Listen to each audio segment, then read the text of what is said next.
మరి నేను చేసింది ఏమిటిది?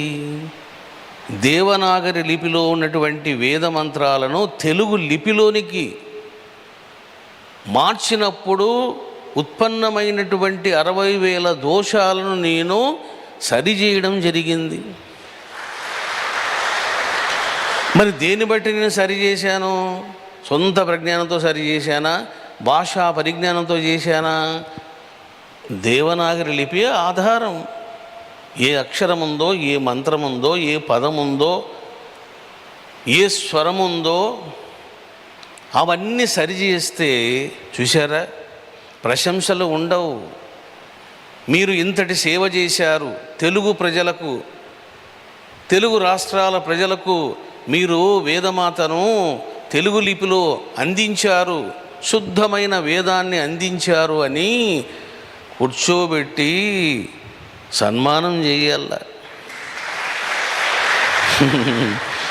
సన్మానం అక్కర్లేదు. ఏం చేస్తున్నారు?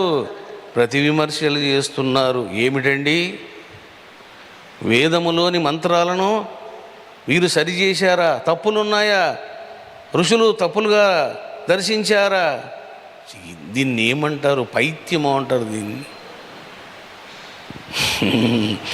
కాబట్టి భగవంతుడు కొంతమందిని ఎన్నుకొని కొన్ని కర్మలు చేయిస్తాడు ఆయన. కానీ మనుషులు చేసేది మనుషులు చేస్తూ ఉంటారు, మహనీయులు చేసేటువంటివి మహనీయులు చేస్తూనే ఉంటారు. ఈ రకంగా ఆత్మస్వరూపులారా,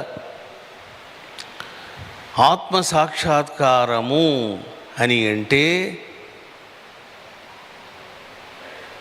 నేనే సాక్షాత్తు దైవమును, ఆనంద స్వరూపాన్ని అని నీవు స్వీయానుభూతితో తెలుసుకోవడమే ఆత్మ సాక్షాత్కారం.